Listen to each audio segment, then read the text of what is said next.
گھڑنے کا سلسلہ ابھی ختم نہیں ہوا ہے۔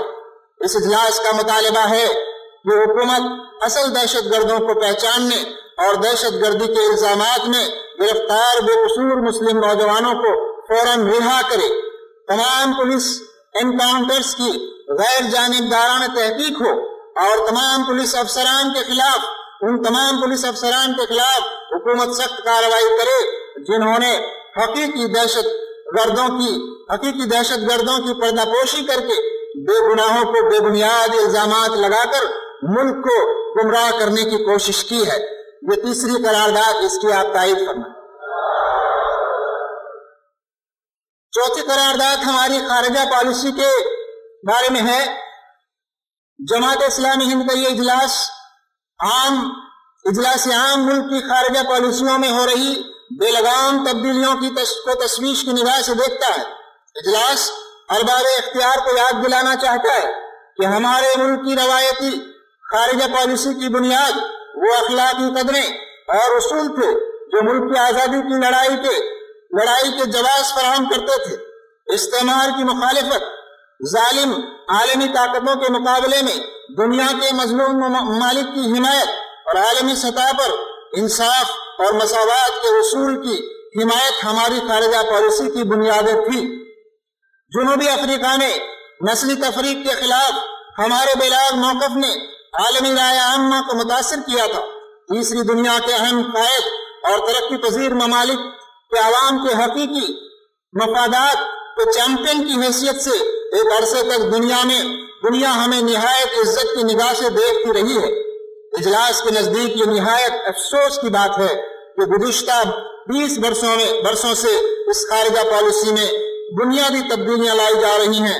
امریکہ کی انسانیت دشمن پالیسیوں کے باوجود ہماری خارجہ پالیسی کا جھکاؤ امریکہ نوازی کی طرف بڑھتا جا رہا ہے۔ اجلاس کا یہ احساس ہے کہ محض امریکہ کے ساتھ تعلقات